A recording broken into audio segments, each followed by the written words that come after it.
Bom dia a todos, bom dia a todas, sejam muito bem-vindos e bem-vindas a mais um ICL Mercado Investimentos.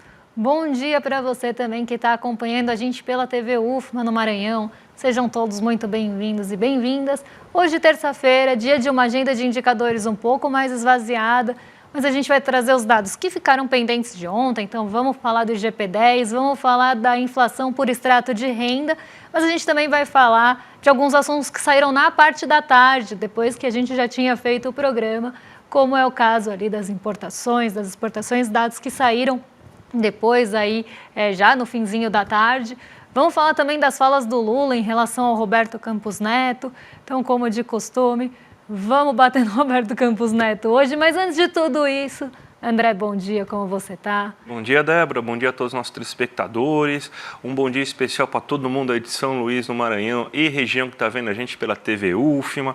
Vamos falar mal do Campos Neto aí, nosso exercício preferido aí, porque o Lula rebateu o Campos Neto de uma forma muito assertiva aí, inclusive já tem gente aí na própria grande mídia mainstream aí que está começando a ficar incomodada aí com o Campos Neto aí pela maneira que ele age, pela maneira que ele atua, né, e que ele fala e tudo vira lei, né? Então vamos falar até um pouco disso, né? Mas hoje a gente tem, por exemplo, inflação por extrato de renda que ficou de ontem, temos o IGP-10, temos dados interessantes da balança comercial mostrando aí uma retomada realmente aí do investimento brasileiro com grande importação de bens de capital. Mas antes de tudo isso, Débora, já vamos para a agenda do dia aí, porque tem coisa importante aí para a gente falar, para o nosso telespectador ficar sabendo, né? Vamos lá, então o que a gente tem de agenda aí no dia de hoje, o que já aconteceu e o que está para acontecer? 1h30 da manhã saiu a decisão de política monetária da Austrália, 5 horas da manhã aqui no Brasil saiu o IPC de junho da segunda quadricemana, 6 horas lá na zona do euro saíram os dados do CPI, que é Índice de Preços ao Consumidor, e o núcleo do Índice de Preços ao Consumidor de maio. Então aqui já dado final e já adianto para vocês, ficou muito em linha em relação ao esperado e acabou desacelerando em relação à medição do mês passado. 6 horas também saiu o Índice de Expectativas Econômicas de junho, 8 horas indicadores de comércio exterior de maio da FGV. Nos Estados Unidos, 9h30 saem vendas no varejo, esse dado bastante esperado entre os indicadores do exterior ou internacionais.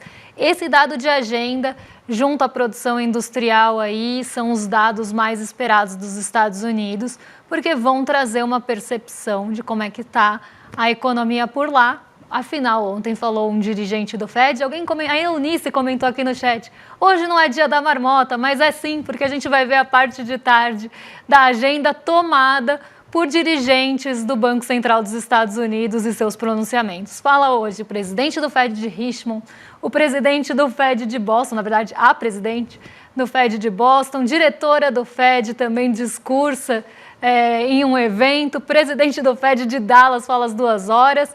Então a gente tem uma agenda muito recheada, sobretudo na parte da tarde, de dirigentes do Banco Central dos Estados Unidos falando. Ontem falou o dirigente do Fed da Filadélfia, e eu vou explicar um pouquinho o que ele falou na hora da abertura da Ásia, porque foi justamente a fala dele que deu um impulso e uma injeção de ânimo para os mercados no fim da tarde ontem e no comecinho da manhã hoje na Ásia. Então pode passar aí para a próxima página, para a gente ver o que ainda tem, porque ainda tem olha aí, o presidente do Fed de São Luís e de Chicago falando hoje, e aí no fim do dia tem a decisão de política monetária do Chile, era ela que eu estava procurando ontem na agenda, mas na verdade ela é hoje. Então o Banco Central divulga aí a sua decisão de política monetária às 6 horas, e às 8h50 sai o dado aí, a ata da última reunião, na verdade, na penúltima reunião de política monetária do Banco do Japão. Então hoje, como falei, é um dia de não muitos indicadores na agenda. Aqui no Brasil a gente ainda tem um volume maior de indicadores, mas, numa forma geral, quem está tomando conta da agenda são os dirigentes do Banco Central dos Estados Unidos, mais uma vez. Então, Eunice, temos sim um dia da marmota. Mais uma vez aí, ainda mais antes de decisão do Copom aí, só para aquecer, animar bastante aí os mercados, né? Mas vamos já falar aí do que aconteceu aí nos mercados mundiais, fechamentos, o que esperar para o dia de hoje, né? Porque você tem aí a Ásia bem aquecida aí, Nova York teve um recorde ontem, né? Inclusive isso daí começou a puxar aí as bolsas asiáticas, o pessoal já está reunido já para começar a discussão de política monetária aí do Copom, a decisão sai amanhã a gente vai falar bastante sobre esse tema e o que a gente pode esperar, mas a gente já tem aí bons resultados na Ásia, aí, empresas de tecnologia aí, gerando bons ganhos aí, isso daí puxou bem os mercados asiáticos, né, Débora? Exatamente. Ontem a gente teve um dia bem positivo em Nova York, a gente teve um dia que iniciou, na verdade, bem lento, perto do 0-0, mas como eu falei, a gente teve o dirigente do Fed da Filadélfia falando ontem, então, do Banco Central dos Estados Unidos, ali da Distrital da Filadélfia, e a gente viu que ele trouxe uma visão um pouco mais otimista. Então, ele falou que pelo menos um corte na taxa de juros dos Estados Unidos seria algo que está no radar dele, algo prudente. Então, até o momento, com suas projeções, ele vê a possibilidade de um corte na taxa de juros dos Estados Unidos, mas aí ele falou, né? Então, ele falou que sim, vê um corte, mas, por outro lado, acabou falando ali que, dependendo dos dados que saírem ao longo do período, né? Então, até a próxima reunião do FONC, pode ser que isso mude, né? Então vai depender bastante aí de como é que vão sair os dados econômicos dos Estados Unidos. E aí ele acabou falando que a possibilidade de 2 cortes ou da manutenção de juros em 2024, então não ter corte nenhum, são parecidas e possíveis, mas que um corte ele vê pelo menos com uma probabilidade maior. Isso acabou dando um ânimo no mercado, que já vinha um dia bom para as empresas de tecnologia, principalmente aquelas ligadas à inteligência artificial, que puxaram a Nasdaq para cima. A Nasdaq subiu mais de 0,9%, 0,95% ontem nos Estados Unidos. Entre os índices nova-iorquinos foi a maior alta, mas tanto ela como o S&P 500 renovaram as máximas. Então chegaram aí a um novo recorde de fechamento. E esse ânimo chegou à Ásia hoje, principalmente pelo impulso de ações ligadas à tecnologia. A gente tem na Ásia muitas bolsas com tem aí um... Gente, meu celular estava falando aqui sozinho. A gente tem alguma intensividade, né? Elas são mais intensas aí em tecnologia, as bolsas asiáticas, então elas pegam esse movimento positivo e também respondem ao ânimo vindo pela declaração do presidente da Filadélfia, dos Estados Unidos, do Fed dos Estados Unidos. Então, vamos colocar aí na tela para vocês. O Nikkei 225, que teve uma alta de quase 1% na Ásia, puxada justamente por esses 2 fatores. Eu sempre falo aqui que a bolsa japonesa, ela é mais sensível a movimentações nos Estados Unidos, ela responde diretamente a movimentações nos Estados Unidos. Então, ela teve todo esse impulso vindo da tecnologia, mas também das falas ontem que levaram os recordes nas bolsas nova-iorquinas. Então, aqui, Nikkei 225 na tela para vocês, alta de 0,99 hoje, liderando os ganhos no continente asiático. Vamos então agora para o nosso Brasilzão, porque a gente vai falar algumas dívidas que a gente ficou de ontem. A primeira delas é o IGP-10, né? Então, é o índice inflacionário da FGV, que mede a inflação dos 10 primeiros dias. A gente montou aqui, inclusive, uma tela para vocês verem aí como que está o IGP-10 de maio e de junho, né? Então, a gente tem aí o IGP-10. E, Débora, você quer falar um pouquinho aí sobre o que aconteceu nesse índice? O IGP-10 ele é muito parecido, se a gente for pensar em concepção, ao IPCA 15, porque ele vai medir, né? Ele chama IGP-10 porque ele mede a variação do IGP, né, que é o Índice Geral de Preços da FGV, do dia 11 do mês até o dia 10 do mês seguinte. Então, aqui a gente está vendo 11 de maio até 10 de junho. Então, essa é a concepção do IGP-10. Então, ele também é um termômetro ali, principalmente do que esperar para o comecinho de junho. E aqui a gente já está pegando, né, se estamos falando de maio até junho, 11 a 10, a gente já está pegando algumas questões, principalmente ali dos problemas climáticos do Rio Grande do Sul. O que é interessante no IGP-10 é porque ele tem uma formação ali, uma composição. É 60% índice de preços ao produtor, 30% índice de preços ao consumidor, que é o IPC-10, e 10% do INCC. Então, aqui a gente vê uma desaceleração do índice de preços ao produtor, de 1,34 no mês passado para 0,88, e foi isso que permitiu, esse peso do índice de preços ao produtor, foi o que permitiu que a gente tivesse desaceleração no IGP-10. Como ele tem um peso maior e acabou desacelerando, isso acabou refletindo no IGP-10 cheio, que caiu de 1,08 para 0,83. Já o IPC, que é o que mais ali, não que o índice ao produtor não tenha, né, indiretamente, essa importância para a gente, mas o IPC é o índice de preços ao consumidor. então é o que diretamente mais nos afeta. E a gente viu o IPC-10 subindo de 0,39 para 0,54. E por que isso aconteceu? A gente teve alguns fatores, principalmente ali as passagens aéreas, que a gente já tinha comentado até em outros índices, elas continuaram puxando o índice para cima, teve uma variação bem alta, mas a gente vê outros grupos importantes aqui do índice de preços ao consumidor subindo também no mês de junho, né, nesse período até 10 de junho. Então, a gente vê a alimentação subindo, acelerando, então os alimentos continuam pressionando, segundo o IGP-10, e a gente tem também a habitação, onde estão aqueles custos ali de energia, né, e ali custos mais ligados à habitação. Já os medicamentos, eles arrefeceram um pouco em relação ao mês passado, porque eles tinham subido ali no mês de maio. Então, a gente vê essa alta do IPC-10 e o INCC teve uma alta bem considerável, né, de 0,53% para 1,06%. Mas como ele corresponde só a 10% do IGP-10, a gente vê aí nossa, me fugiu a palavra, uma contribuição menor com o índice geral. Então, esse foi, rapidamente aqui, porque a gente tem outros assuntos importantes para falar, esse foi o retratão aí do Índice Geral de Preços da FGV até o dia 10 de junho. Um bom termômetro do que esperar para esse comecinho de mês. Bem, continuando no tema inflação, né, a gente tem um estudo que o IPEA sempre faz para o Brasil aqui, mostrando como que a inflação afeta as diferentes faixas de renda, né?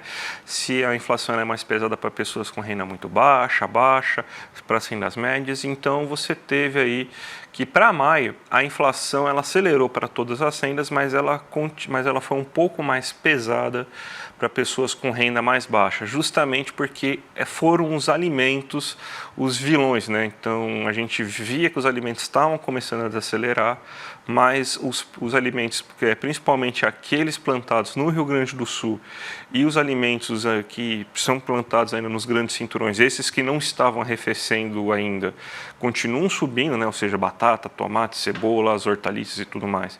E os alimentos do Rio Grande do Sul, como arroz, o leite, a carne bovina, voltaram a acelerar aí justamente por causa de toda essa situação. A gente tem um gráfico, inclusive, para mostrar para vocês aí como que está sendo aí essa inflação de alimentos aí nesse momento. A gente vê aí que para a inflação desse mês, a gente tem aquela escadinha clássica, né, que todo mundo fala, né, que a inflação costuma ser pior para pessoas com menor renda, justamente porque os alimentos tiveram um peso muito grande aí nesse mês, os alimentos cresceram mais do que deveriam, mais do que era previsto, inclusive, e impactou mais. Por exemplo, se você tem uma inflação de 0,48 para pessoas com renda muito baixa e baixa, 0,46 para pessoas com renda média baixa, 0,45 para renda média, 0,42 para renda média alta e 0,46 para renda alta. Por que a renda alta subiu mais do que, por exemplo, as outras faixas médias?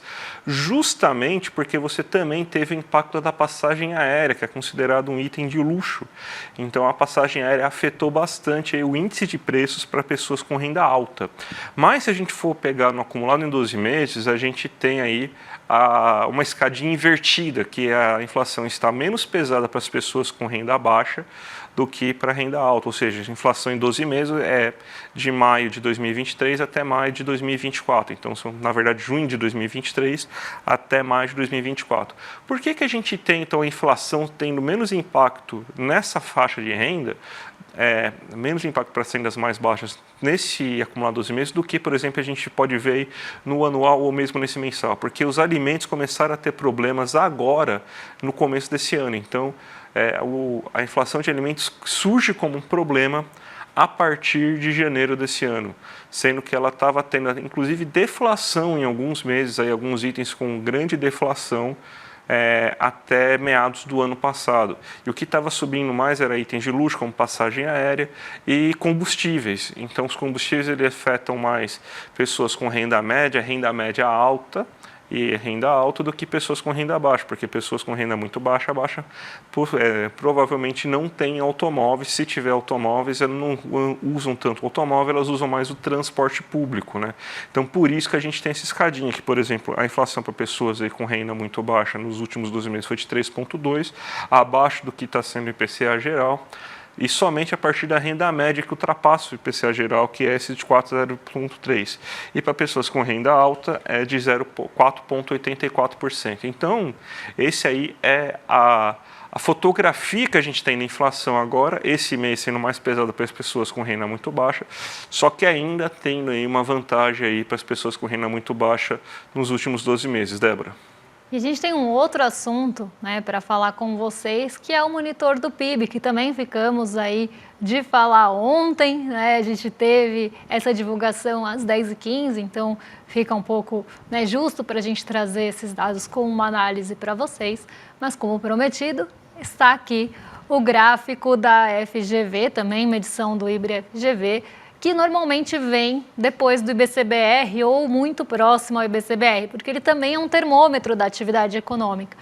Ele vai trazer ali, né, a sua perspectiva para a variação mensal do PIB com uma metodologia um pouquinho diferente do IBCBR. E o que a gente viu em abril? Um comportamento semelhante ao IBCBR, uma queda de 0,1%, bem perto da estabilidade no mês de abril, mas quando a gente olha na medição contra o mês, né, do ano anterior, então a gente está falando de abril contra abril de 2023, a gente vê um salto bem grande no gráfico, que para quem está assistindo é essa linha azul entre março de 2024 e abril de 2024.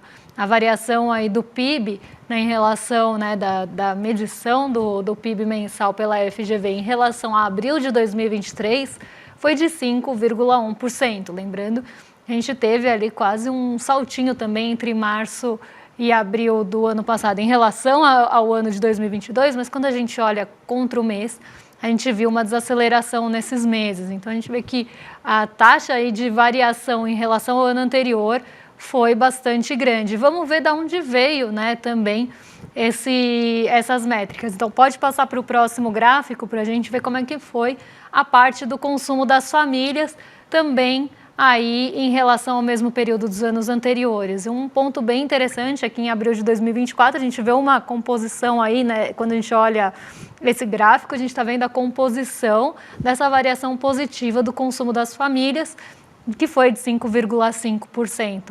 E a gente vê que tem uma grande contribuição dos serviços, que é a parte amarelinha do gráfico que vocês estão vendo. Produtos duráveis também teve ali um crescimento na participação em relação ao mês passado, que é uma boa notícia. As famílias estão consumindo mais produtos duráveis, isso quer dizer que elas estão comprando bens que são mais caros, né? Os semiduráveis também tiveram ali uma parcela maior do gráfico, então a gente vê que tem essa evolução, né, no gasto das famílias, no consumo das famílias de produtos que têm um valor agregado maior, no caso os duráveis. Isso vem aparecendo em outras pesquisas de consumo, que as pessoas estão mais propensas a comprar esse tipo de bem e estão ali levando a sua renda para isso, mas não deixaram de consumir serviços, porque os serviços também tiveram uma participação importante. E quando a gente vê a parte de baixo do gráfico, são os produtos não duráveis. Então, a gente vê que teve uma evolução mesmo, principalmente se a gente olha o gráfico, a parte cinza não estava tão proeminente assim. E a parte amarela ganhou também um destaque grande, né? Então, aqui a gente vê o consumo das famílias, principalmente em bens aí de maior valor, também aparecendo no gráfico, coisa que não vinha acontecendo nos meses anteriores. Se a gente olha pelo lado da formação bruta de capital fixo, a gente vê que também teve uma mudança aí no gráfico. Então, vamos colocar na tela para o pessoal de casa acompanhar com a gente. Porque a gente teve a formação bruta de capital fixo, né, que pega ali investimento, máquinas e equipamentos, investimentos na construção. A gente vê que a gente teve muito tempo negativo essa medição. Então, a gente vê que mesmo a contribuição, quando a gente olha a contribuição por componentes, olha como estava negativa a contribuição das máquinas e equipamentos por muito tempo. E agora a gente tem uma guinada para o positivo esse ano.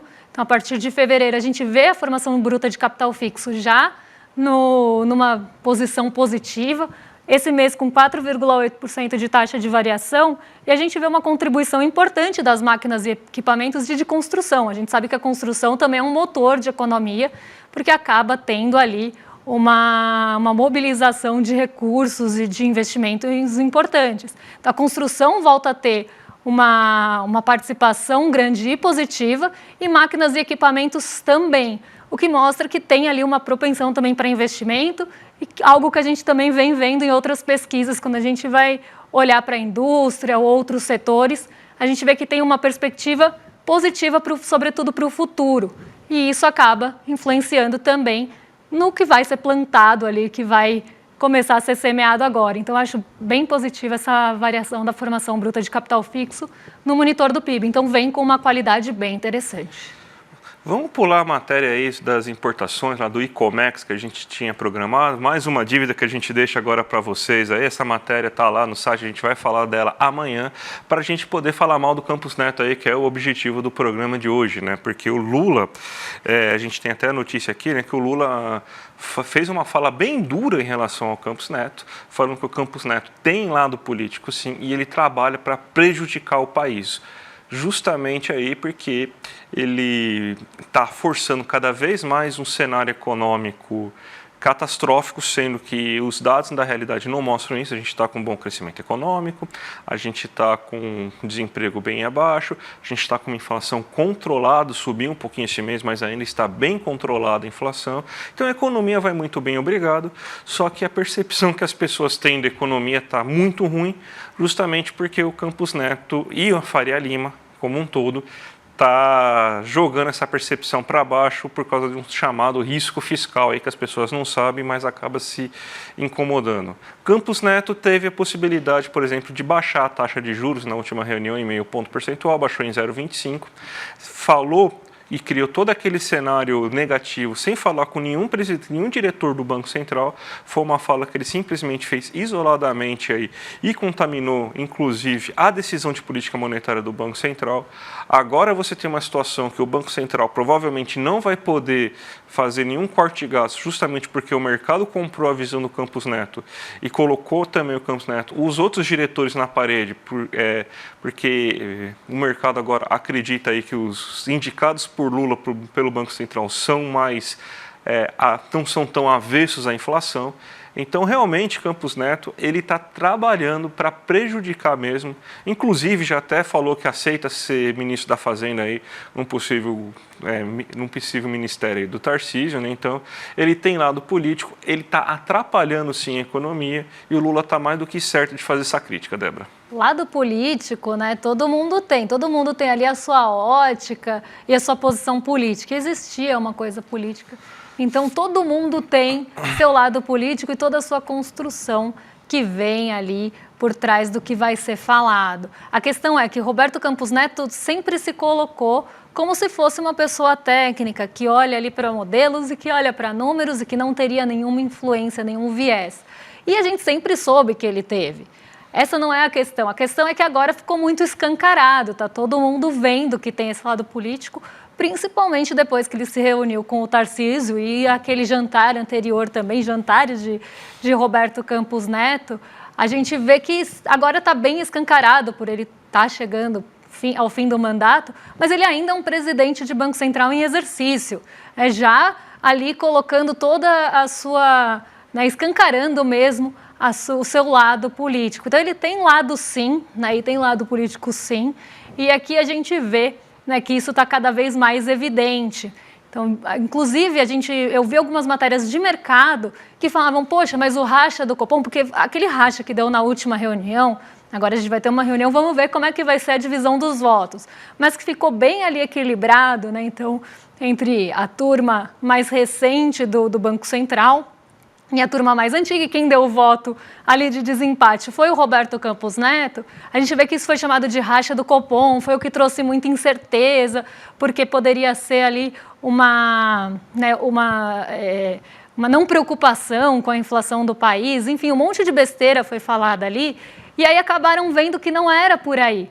Que a parte mais recente do Copom, então esses dirigentes mais recentes, que o pessoal fala os indicados recentes por Lula, do novo governo, seguiram o guidance. Guidance é aquela sinalização que é dada na ata anterior e na reunião anterior de 0,5%, de continuar caindo 0,5%. Então, eles seguiram esse guidance. E aí, depois viram que, na verdade, não era um racha tão problemático assim. Mas, durante muito tempo, se pintou como um racha muito problemático, inclusive o mercado. Agora, eles estão voltando atrás. Então, porque O Galípolo deu uma declaração um pouco mais firme em relação à inflação, ele foi mais hawkish, né, que o mercado gosta de usar termo em inglês. Isso quer dizer que ele foi mais firme ali em relação ao seu posicionamento de inflação. Então pode ser que o racha não era tão problemático como a gente achava antes. Isso, cabeça de mercado falando aqui, não o que a gente achava, porque eu nunca achei problemático, inclusive acho que tinha que ter cortado 0,5%. Mas aqui a gente vê, né, que a configuração também está mudando, porque está ficando muito explícito, está ficando feio para o Roberto Campos Neto toda essa evidência que se está dando aí para o seu lado político, inclusive de indicar, sinalizar que aceitaria ser ministro da Fazenda. Então aqui, realmente, até o mercado já está vendo que não foi tão ruim assim aquele racha do Copom e já está mudando um pouco de percepção, mas ainda cobrando, né, essa ótica da inflação ou das políticas fiscais e também aí cobrando posicionamentos mais firmes, inclusive do Galípolo, e comprando a narrativa do Roberto Campos Neto, que não é nenhuma novidade, mas já mudando um pouquinho de percepção em relação à última reunião do Copom. Débora, acho que nem tempo para o giro a gente tem hoje, né? Então, infelizmente, a gente não vai fazer o giro aí de abertura de mercado, mas a gente tem um recado importante aí para vocês aí, porque a gente tem um webinário aí no dia 7 de junho, né, às 8 horas da noite, com o grande Adam Alter, que ele fala sobre redes sociais. O livro... foi mal, desculpa aí, gente, estava olhando para o lado errado, né? Então, que ele fala aí do apocalipse tecnológico aí, ele estava justamente falando aí sobre relações humana e tecnologia, né? Então, ele vai falar sobre o verdadeiro impacto da tecnologia em nossas vidas, como que você tem as tecnologias hoje com um design voltado para você se viciar nessa tecnologia, inclusive aí, algumas dicas para você se libertar aí dessa prisão, né? Então, um professor aí de Sydney, tem uma carreira na New York University Stern School of Business, né? Então, um grande bate-papo que o Edu vai fazer aí com o Adam Alter vai ser imperdível, gente. Não se esqueça aí de se inscrever, a aula é aberta e gratuita, tá aqui o link para você já se inscrever na aula, aí vai chegar o sininho para vocês aí quando vocês se inscreverem e vocês vão lembrar aí no dia aí o YouTube aí vai avisá-los aí para vocês não perderem esse grande evento que vai ser imperdível, né, Débora?